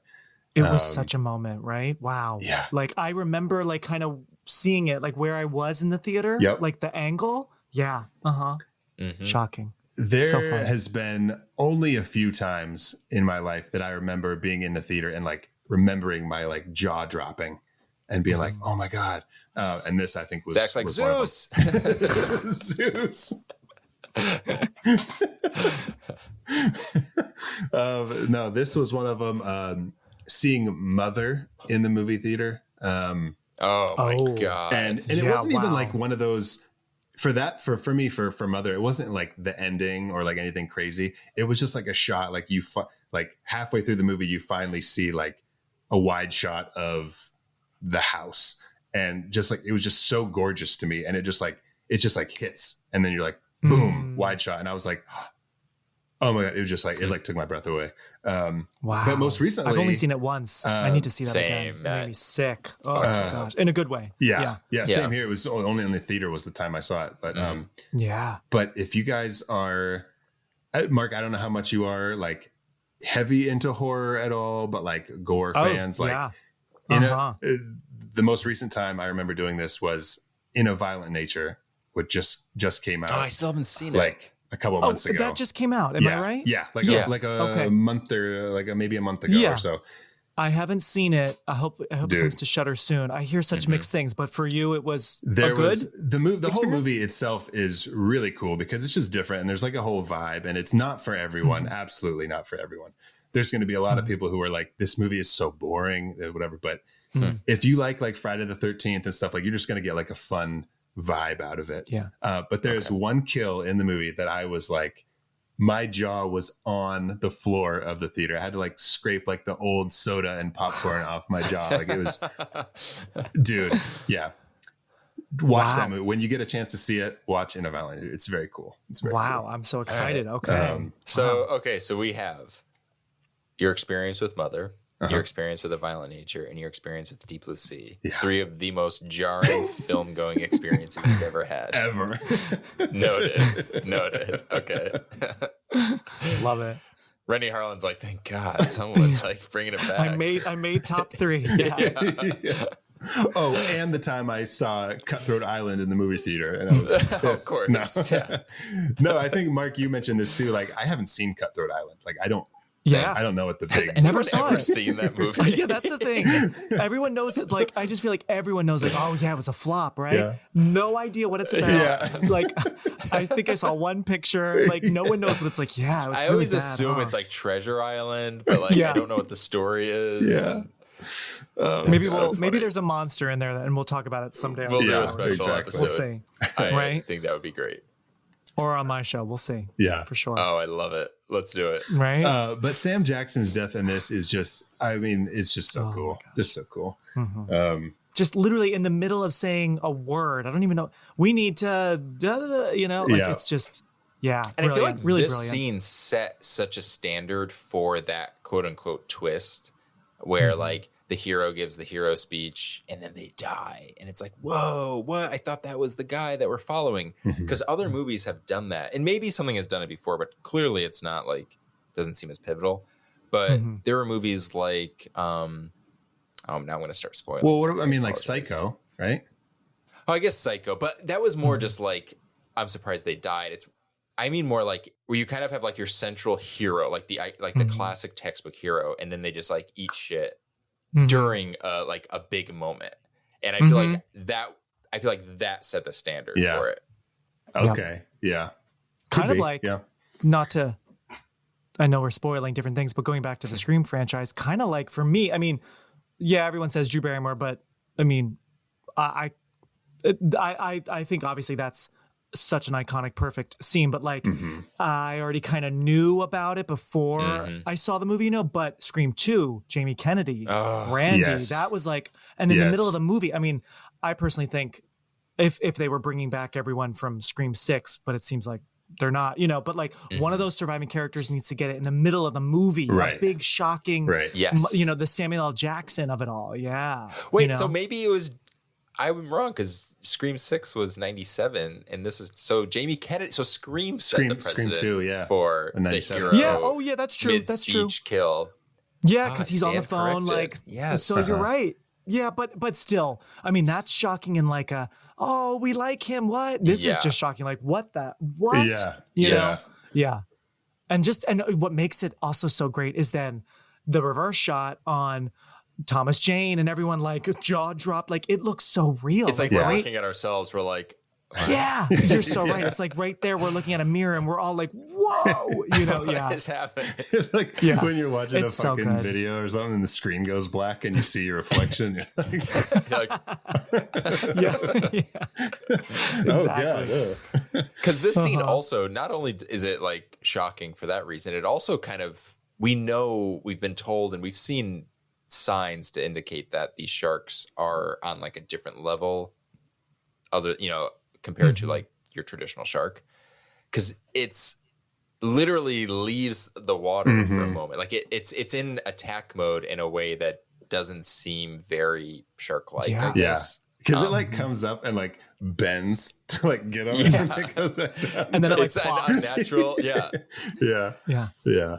So I feel like we get a lot there. We lose our quote unquote hero because he does do all that setup of him being what's his name? Zeus, his little subplot, or, in a prequel past story. life when he His was in his whole like survivor thing. Yeah. So good. Because he was the one that was like trying to be. I mean, Thomas Jane is always sort of like the captain in a way, it just takes him a while. But yeah, Samuel L. Jackson's character is like, okay, you scientists are stupid. I don't know why you thought this was cool. Let me take over. And then, so it's a pretty, I have to say, some things, of course, in the script maybe don't work, but that twist of like, oh, well, crap. Like we were about to have a new leader. Never mind. It's great. incredible. Love it. Yeah, absolutely. It's so good. Right. And on that note, that being our 6th and final official reveal, the rest of the movie is basically just like them trying to get to the surface, people getting picked off one by one. Janice falls from the ladder, gets eaten. Wow. Michael Rappaport's character, Scoggins. Okay. Yeah. Tom Scoggins. Tom Scoggins. We're actually gonna come back to that in a second. He kind of gets a surprising kill because you know, he's kind of like that, like, I'm so scared kind of guy, but like, I'm gonna do it to help the team, and like, you kind of think he's gonna make it, and then he bites it, and then that just leaves Susan, Carter, and Preacher to go up to the surface, and then we've kind of talked a lot about our final confrontation on the surface previously. Yeah. So I do have a question for you guys though. We've been doing a lot of like compare and contrast with Jaws and Deep Blue Sea. My question is, which line do you think is the more memorable pre-final bad shark kill line? Which one do you think is more memorable? Is it "Smile, you son of a bitch," or that's good, Danny, "This is for Scoggins"? Oh my God. I like the last part of I was like, oh, like what? I just sat there. I was like, oh, it was so deflating. I was like, oh, okay. It's a really good question because neither line is great. So like they're both kind of bad. So yeah, I'm going with Scoggins on this one. I'm going with the Scoggins. The Scoggins redemption. This is for Scoggins. But to that point, I was taken aback because Preacher gets attacked by the shark. He gets out, but then he's like, all like, I'm passed out, like my leg's broken, whatever. Carter and Susan make this whole plan about like, I'm going to do this, get in there. When I get in here, you take this that's attached to the explosive device or the battery and you shoot it and this, whatever. Right. And then shit goes haywire. Preacher wakes up, just stumbles to the top of the thing. And he's like, oh, like he knows the whole plan. Yeah. Like you weren't even there. And he's just like, so funny. Hold on. Let me hook up this battery real quick. Let me shoot this harpoon into the thing. I just thought it was funny. I didn't even notice that. What? I didn't pick up on that, but you're so right. Yeah. He just kind of comes to and he's like, okay, on it. He's like, I got this. I'll pick up it's a chef's instinct. He saw the recipes, the ingredients. He's like, I got this. Yeah. I see what you're cooking up. Yeah. I'm getting it. Okay, that's Deep Blue Sea. That is the 25-year-old movie, Deep Blue Sea. 25. Insane. What is a fun movie? Such a fun movie. Yeah. Literally, like I really think it's held up well, and it is a thrill ride. I'm scared. I don't think I'm laughing too much, like not in like a bad way or like it's not really funny, but like it just takes you on a ride. Oh my gosh. I was sitting there and I was just glued to the screen. Even now, you know? Yep. And Mark, I know 1999 is kind of famous for being a really popular year for movies. And you were talking about this on your last episode. What was it? You were citing something. It was either a book or a movie. What book. There's a really good book that I totally recommend called Best Movie Year Ever. How 1999 blew up the big screen. I think that's like the subtitle, but it's by Brian Raftery. Really just fun, easy, light read. It's for like, we would love it. It's lots of trivia. And just like how these movies not only were made, but like their effect, obviously years later. It came out 5 years ago in 2019. Okay. Because that's when I started reading it. I borrowed it from the library, then kind of forgot about it. And then I was like, oh yeah, there's that book, you know? But yeah, definitely if you are a movie fan, it's such a nice, easy, light read that each movie's a different chapter. All just the great movies. Now, I'm not done the book yet, but I don't think Deep Blue Sea's mentioned. So he doesn't mention every movie. Oh, no. I don't think he mentions it. Yeah, which is surprising because it was successful. Deep Blue Sea erasure just I happening know. in real time. Yeah, he doesn't fit in everything. Like Jawbreaker has like a one sentence mention maybe in like the teen section. Okay. Yeah, but you know, lots of hits. But yeah, no Deep Blue Sea from what I know. Not to put you on the spot, but do you have a favorite 1999 movie? Or is there one Wow. that you're just like, is your go-to? I know that's not a fair question. Oh Because no! I'm Well, even thinking, I'm lucky like, for you. In the words of Rebecca Gayheart from Urban Legend, lucky for you, Miss Thang. I actually, you might know them, Video Dropbox podcast. They're also a great movie podcast. I was on recently talking about The Rage Carrie 2 from 1999. Lovely. Fun sequel. Actually pretty underrated, I have to say. But so I had to make a list and I was like, oh, I'm terrible at like movie lists. Like I am I don't like ranking them. I just feel like no, but I tried and I came up with at least my top 10 of 99. So I don't know where I put Deep Blue Sea. And honestly, I might have not put it anywhere, which now I need to revise it, of course. Yeah. We all keep leaving Deep Blue Sea out of it. I these know. lists. Because it didn't make the book. It didn't make your cut. I know. Because like It's just I one think of those movies. what's funny about this movie is we know it's good and fun, but you're like, oh yeah, that's a fun one. That's not like a real one. Yeah. But now I'm like, no, this movie is a real one. It's super But no, entertaining. I forget if I put that on the list because there are so many good ones, but my number one is Cruel Intentions for sure. Wow, I mean, that is a just- great choice. Yeah. it's just truly like, honestly, if the movie was marketed a little differently, and maybe, I don't know, maybe I'm being silly, I really do feel like that movie could have gotten awards buzz. But because it was totally. a teen version, you know, I mean, that it's kind Dangerous Liaisons. yeah, it's a as classic told story. By, Right? But all the actors are so good. And it's just such a, I mean, again, another movie that starts and doesn't end until it ends. Like there are no slow moments. And I just feel like it was a great, like, sexual awakening for many people. Sure. And Sure. that That everyone looks movie so was good. so The soundtrack, right? Good Lord. I was so confused watching that movie for the first time. I'm like, Mom, what am I thinking? What is happening?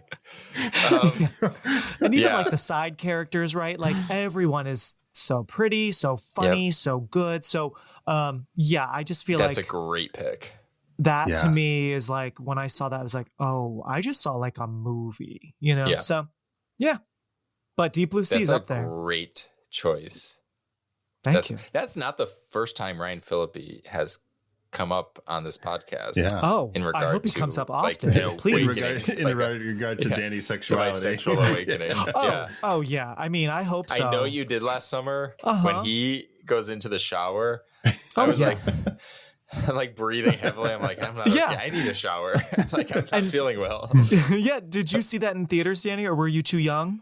I was probably too young, but I definitely rented it. You rented it. Yeah. I saw that in the theater and I was like, Oh yeah, my like, God. you know, like you like my breath was, I was like, I have to breathe. Why? You're like, I'm What am I- what's fogging going- up glass and there's no glass. Yeah, Like, what is happening? Yeah. What is this I just effect? remember, totally. I mean, that's a whole other conversation, but yeah, seeing him in that towel and everything, I'm like, wait, I am feeling a little like woozy. And What is this? and I didn't know what it was for a bit. And so, yeah. If Casey was here, she'd say, it's happening. It's happening. That's her. Yeah.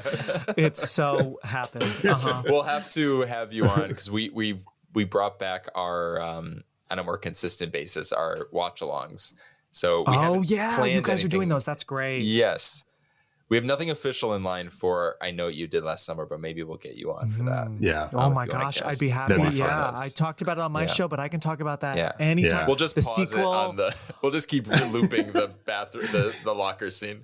please, just like a full 20 minutes of just like, okay, so now look at how he turned. And like, Danny's like, oh, sorry, my internet, like it froze. The internet connection froze. The stream froze. We'll just have to talk about this while we're here.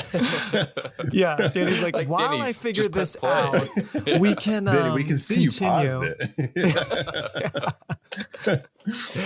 I'm like sharing my screen. It's how to make it seem like computer is broken. Like we're watching you watch. We can count all the beads of like water on him. We're like, Yeah, okay, I'm the counting important stuff. Yeah, 100. exactly. Yeah. Oh, Yep. man. It's so good. But you know, Thomas Jane was like kind of new to us, you know, as kids seeing this movie. I hadn't seen Boogie Nights yet, and also it's not like he's like the lead, you know. But he's also like what a role for like a newer actor and like looking hot and svelte in his like you know wetsuit. And I just feel like, yeah, we had like a leading man right off the bat. And to the point where I was saying to Zach, like, for a second there, I'm like, I almost feel like this guy isn't an actor. He is so good at like being a shark whisperer. Yeah. Is he just 100%. in this field and they just and like you were talking about found that him? masculine energy. He just feels like, I'm like, I feel safer when you're on screen. Totally.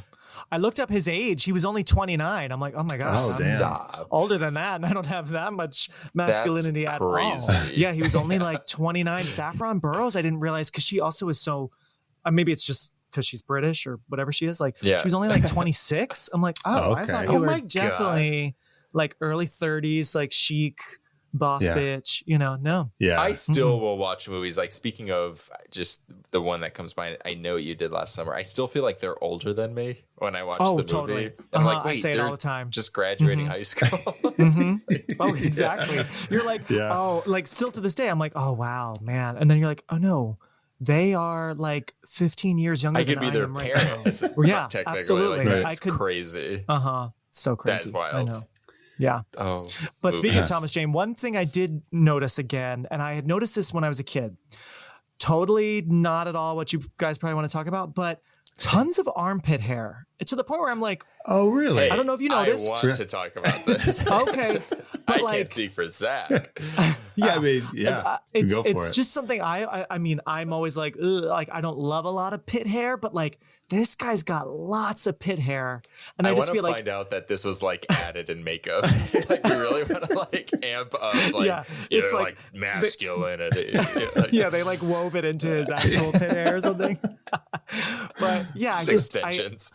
It's not something most people talk about with Deep Blue Sea, and I had forgotten. But rewatching, I'm like, oh yeah, I forgot. Like, that's so funny. He's always, in the sleeveless, and like, when he's upside down on the ladder trying to help Janice in that great scene. I'm like, all I can see is so much pit hair. So it's like there's that scene where they like, there's the scene where you find out that he's like a criminal and like he's doing this job to like whatever, and they're like, there's something off. Like your character's supposed to be a criminal. We're missing something. I don't know what. Pit hair. Yeah, more hair. Yeah, right. Costumes. Get on it. Yes. Yeah. Tom, we just need you to raise your arm, and then this one's This is a visual storytelling, Tom. Yeah. So it'll make sense when people talk about this on a podcast in a few years. Once they open the discussion, this will make more sense. In 25 years, people are going to be talking about this in a podcast. Yes. That's so funny. Well, now if you ever needed a reason to go back and watch Deep Blue Sea, right? Yeah. Just there it is. Check it out. It's like, I feel like there's even, again, on the ladder. Last thing I'll say is once Janice bites it, once she dies, Susan kind of climbs next to what's Thomas Jane's character? Carter next to him, and her face is placed right like where his pit hair is like, blocking her eye. So I'm just like, dang, like, whoa. She lost camera time because of his armpit hair. We cannot get a full shot of her because so I'm just saying, sorry, it's where my brain goes. I'm just fantastic. Like, wow. That's so funny. I love it. Now More of that. Now I have to go back and see because I got to see all this pit hair. Just skim through and you'll be like, oh yeah. That's so funny. I love it. So yeah, I'll leave you with that. All right. Well, that's Deep Blue Sea. Now it's time to pick our favorite reveals in Deep Blue Sea. What's going on here? I don't see anything anywhere. That's how they get you. They're under the goddamn ground.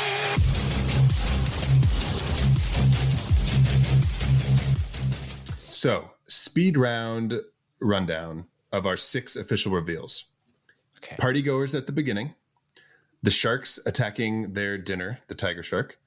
Carter in the cage when he's supposed to be capturing the shark and they kind of attack the cage. Dr. Whitlock losing his arm. Preacher in the oven and the whole chase scene. And Sam Jackson's death. I think I kind of know what your favorite reveals are going to be. But I will still pose the question, what is your favorite reveal in Deep Blue Sea?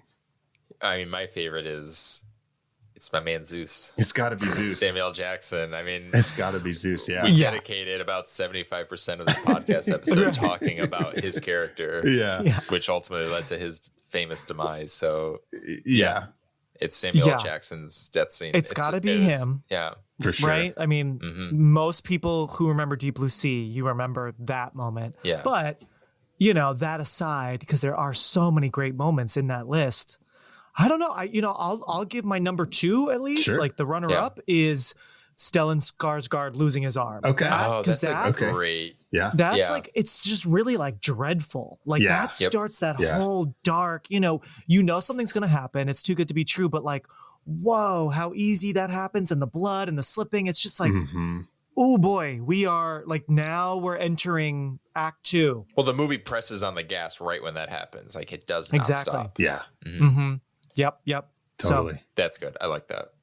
yeah. Yeah, absolutely. What do you think, Zach? Who are you going with? Oh, I'm sorry. I thought I already said mine. It's totally Zeus. It is. Oh, okay. It's Russell Franklin I being don't know if we got the eaten. official. Yeah, it's Russell Franklin being eaten during his hero speech. Yeah.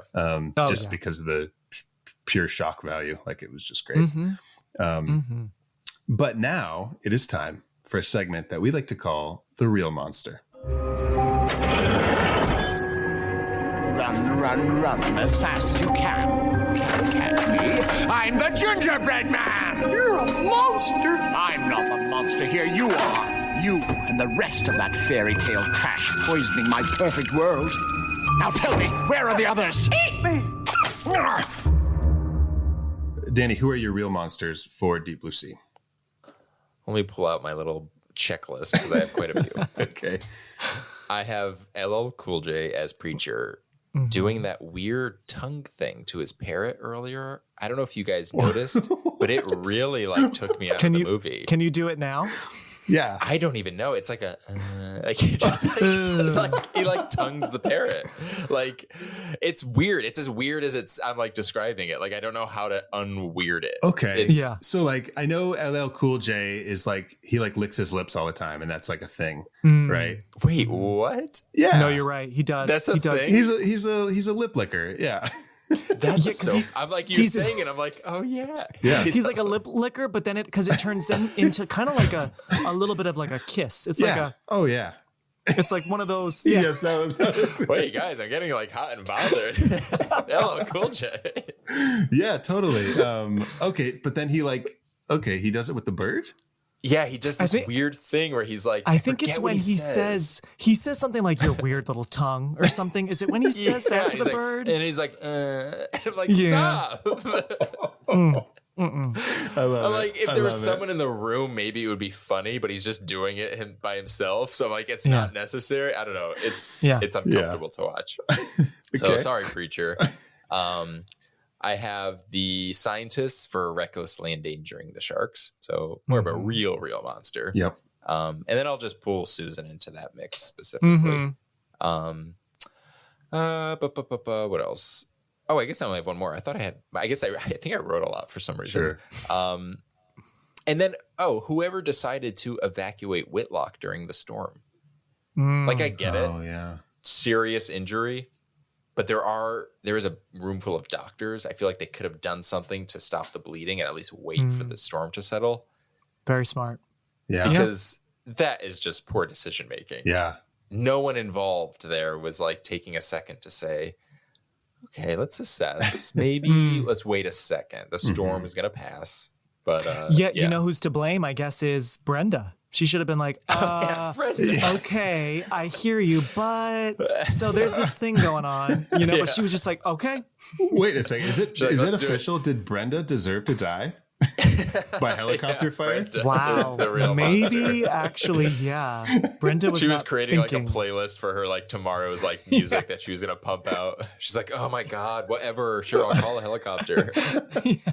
I love how like Brenda in our conversation here, Brenda has gotten like no chance to like. There's been no like argument about whether she is or not. It's like Brenda didn't do anything, and then it's like Brenda ruined everything.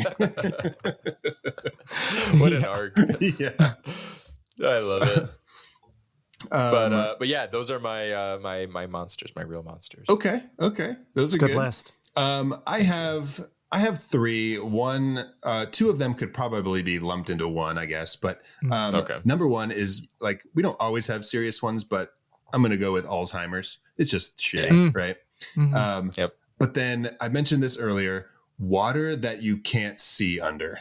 Like I don't like it. Like, don't want to be in there. Like what's swimming by, like what just brushed my leg. I don't like it. And then my third one that could kind of go into that as well is just any underwater structure.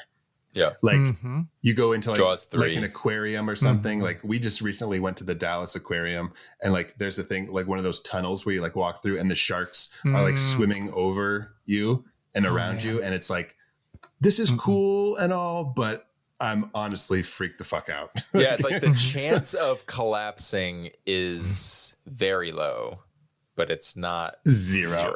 Yeah.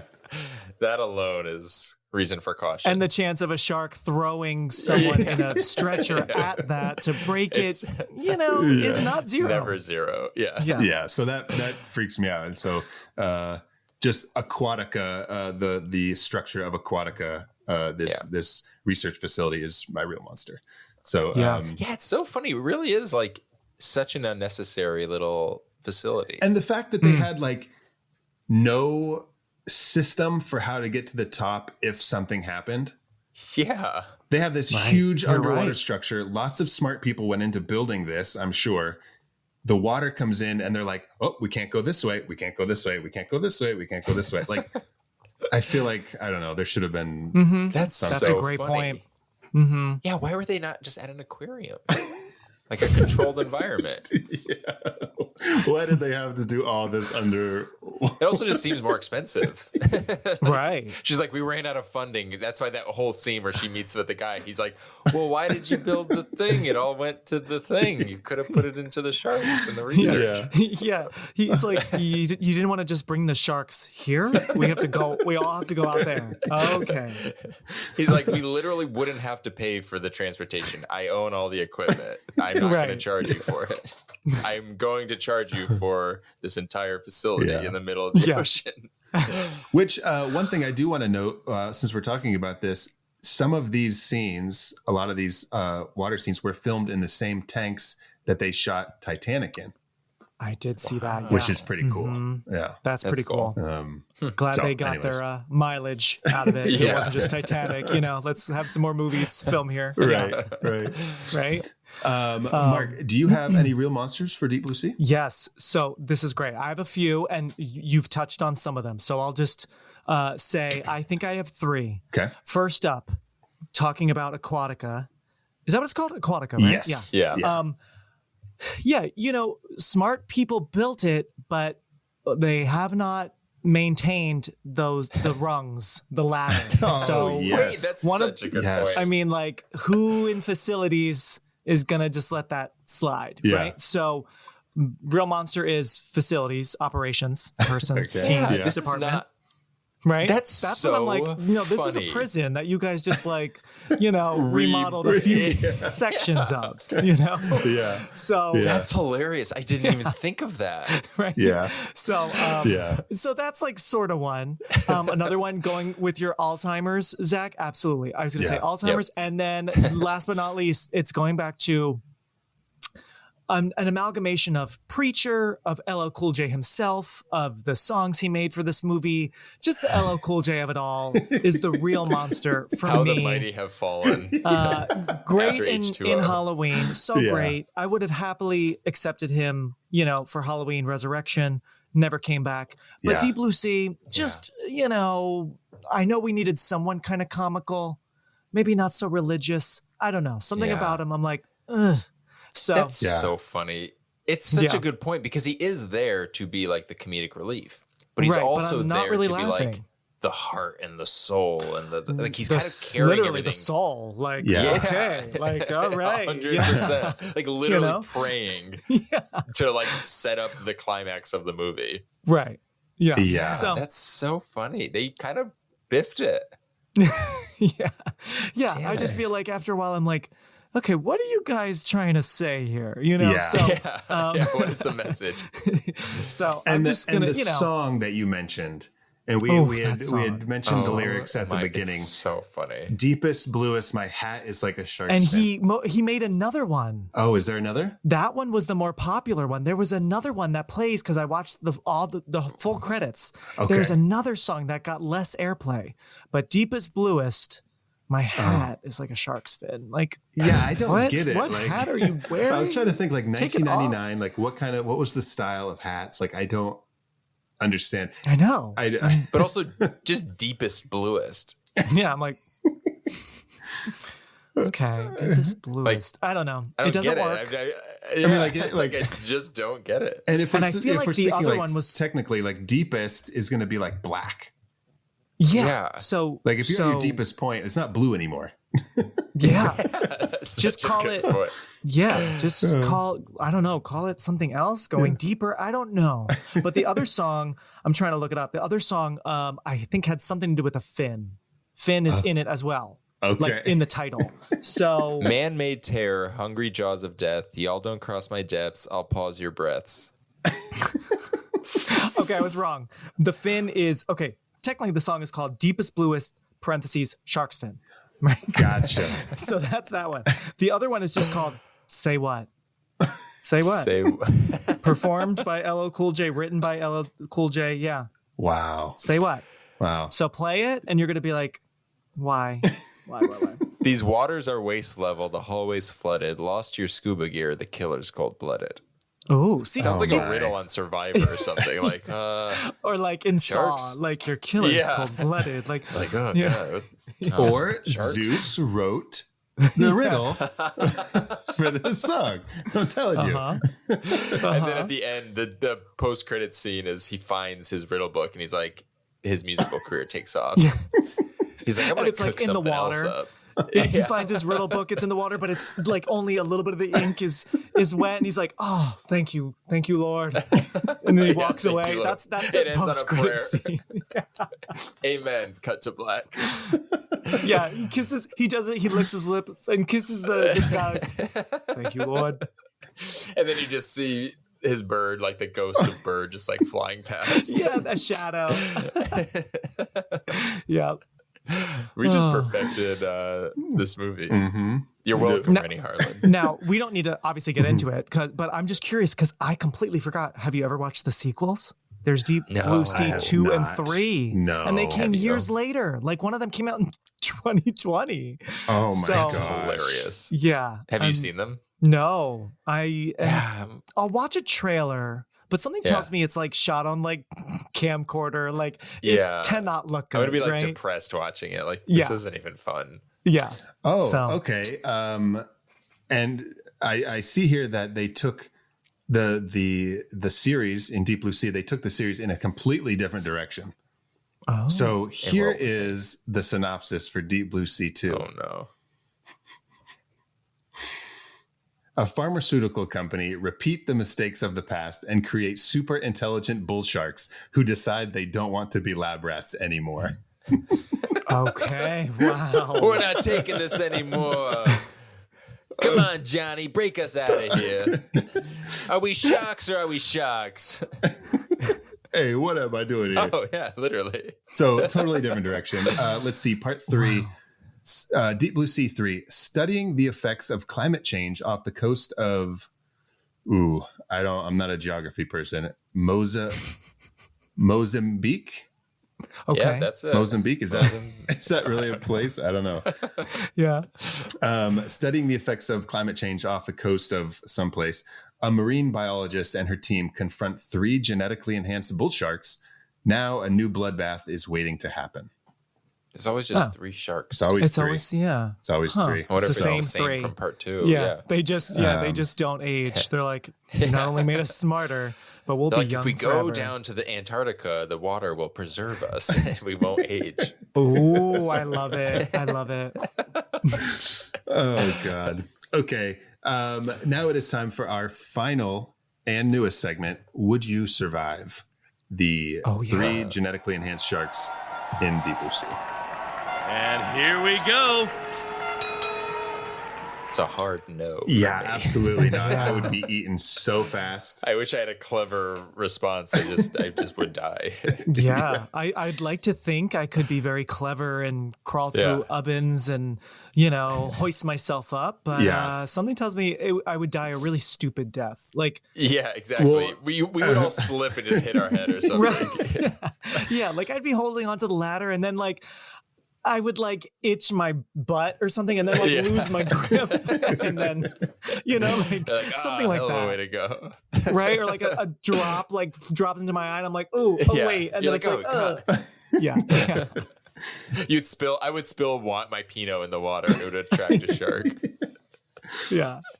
For me, it's a big no because anytime in a movie, and another one that comes to mind is Alien Resurrection, where they're like, we have to hold our breath for a long time to get from point A to point B, and we have to go through these structure. Like, nope, not going to do it. Can't do it. Yeah. Just kill me now. You'd also die so disappointed in yourself watching everyone swim away, and you're like, oh, I'm dying. Damn it. Yeah. Damn it. Thought I'd be one of them cool ones. Yeah. Well, shit. I want to be where the people are. I feel so stupid as I'm dying. I'm like, damn it. Just singing. So I guess it is unanimous. We would all die a horrible and stupid death in shark-infested waters. Sharks, whether you've done stuff to their brains or not, they're just so smart. They can do whatever they want. So forget it. I know everyone's always like, well, they don't have a taste for human flesh and they'll just take a bite out of you out of curiosity, but it's a shark bite. It's a giant mouth. Yeah, you're like, okay, so I'm dead. Yeah. That's an immediate kill shot. Yeah, it's all like relative. Like, what's a little bite? Like, that's a big shark. Like, is my torso a little bite? Like, to a shark? Like, what are you talking about? Well, guys, that's Deep Blue Sea. Wow. That's it. This was a lot of fun. I had a lot of fun talking about this movie. So fun. Mark, thank you for joining us on this anniversary episode. Absolutely. Thank you. Yeah, this was really fun. Where can our listeners find you on social media, Mark? Yeah, thank you. So you can find me mostly on Instagram. At Release Date Rewind is my podgram. And then MJP_POV is other stuff, film and video and coaching that I do. But yeah, follow me. And I don't think I release episodes as often as you guys. You guys are like really on it, but I have like usually 2 episodes a month. But yeah, so you can catch my show a couple times a month, usually if I'm on top of it. And awesome. That's basically it. Well, you can find us, How I Met Your Monster, on all the social media channels, Facebook, Instagram, X, TikTok, at How I Met Your Monster. Make sure to email us at howimetyourmonsterpodcast@gmail.com if you want to talk more about any upcoming monsters. If you guys have seen Deep Blue Sea and you want to talk more about it, tell us some facts that you know about Deep Blue Sea. Make sure to write in and let us know. Danny, where can our listeners find you on social media? Zach, we have company. I don't have to do this, do I? You have to do it. It's part of the show, Danny. Our listeners expect it. Okay. Well, first I will say, Mark, thanks for joining us. Of course. I'm pivoting right now. I'm like, let's draw the attention back to Mark. You're procrastinating, Danny. You're procrastinating the inevitable. You can find me on just various socials at my name, Danny Salem, DANNY SALEMME. That's 2 M's like the candy, melt in your butt, not in your hands. See, it wasn't so bad. It wasn't so bad. As Mark just turns his computer off. I'm like, okay. Bye. Yeah. Oh, that's wonderful. And you can find me on social media at Zach Quinsick. Make sure to join us for our next episode where we will continue our bugging out triple feature with Guillermo del Toro's Mimic. I cannot wait. Yes. Wow, guys. What a true gross testament movie. to that movie. So gross. Yeah. But it's a testament to that movie. I don't even like saying the word cockroaches. It's disgusting. No, I know. I had one in my hair once when I lived in the city. It was disgusting. Did you say your ear? In my hair. Oh, God, thank God, not my ear. Oh, my in my gosh. hair. Still. It was in the subway. It was a summer day in the subway. I'll never forget. 34th Street. When I was living in the city, I had longer hair. You lived in New York? Oh, yeah, for a long time. Yeah. Me too. 14 years. Oh, did you? Yeah, when? Yeah, maybe for 5 we were, years. Yeah? when did I move there? 2014 to 2020. Yeah. Okay, yeah. I moved. The last few years we were in Westchester. We got out of the city. Gotcha. But we left New York in 2020. But yeah, I was there from 2006 to 2020. And I forget when this was, maybe like around 2010 or so. But my hair was longer because I, for a couple movies, worked with Owen Wilson. So I was his stand-in. Random fun fact. Amazing. But so it was longer, bushier, and it was so humid underground. And I was walking behind this girl who was wearing like a hood. Weird fun fact. She went to school with me. I'm like, oh, wait, I know you, because I was in school at the time. And a cockroach was crawling on her back. And I had to say something. People were just walking by and they were like, oh my God. I'm like, I have to say something. So I just like, miss, there's a roach on your back if you want to flail or whatever. She's like, what? And so she flails. It then was like the sharks in Deep Blue Sea. It's like, oh, you want to fuck with me? It then flew over to me. I felt it land in my hair and it was like flying. It was like a flying cockroach. It was in my hair. Then I'm flailing. And I remember I almost hit an old lady. I'm freaking out. Oh God, it was disgusting. I almost knew that. Mark, that is awful. Yeah. So that's your preview, everyone, for the segue into Mimic. Yes. I had a similar experience. It was not, I thought mine was traumatizing. That's truly traumatizing. So when I lived in Brooklyn, we had, you know, some apartment buildings, you have like the door and then another door, and there's like a little kind of area, maybe like mailboxes and stuff. Mm-hmm. So we go in and we shut the door behind us and we have one more door to open. And as I'm going to get my keys, we see this massive cockroach on the ground. And the second we like kind of even acknowledge it, it starts flying and it's fluttering around this enclosed space. And I am screaming. And my now husband is laughing his ass off because he's just like not bothered by these things. And he's just crying, laughing as I'm like, like trying to open the doors like a horror movie. That's too funny. Yeah. New York cockroaches are just a different beast entirely. I'm telling you, really they are smart. Terrible. That thing saw you guys enter, and it was like Chucky, you want to play or something? You know, like they're like Deep Blue Sea level shark level creatures. Awful. So Mimic. That's a good one for sure. Oh my God, so much really to say. Excited. I haven't seen that in years, but gross. Human level, human-sized cockroach. Are you kidding? It's awful. Disgusting. And also like done well because you have someone like Guillermo del Toro at the reins. Oh yeah. So yeah. So very excited to talk about Mimic. So make sure to join us for that episode and make sure to check out Mark's podcast, Release Date Rewind. Thank you. Very fun. And thank you guys got to be on it someday. Oh, we'd love to. I would love to. Yeah. So thank you again for joining us, Mark. Absolutely. And until next time, go meet some monsters. Wait, I said that wrong. Did you? I said my sign off wrong. So thank you for joining us. And until next time, wait, now go and meet some monsters. So see, this is why we don't test sharks. We're taking all of we're making all the sharks smart, and it's taking all of the brains out of us. Okay. This is what genetic testing does, you guys. Podcasting as we know it cannot survive. That's right. All right. Whatever the fuck I say. Now go and meet some monsters. Later.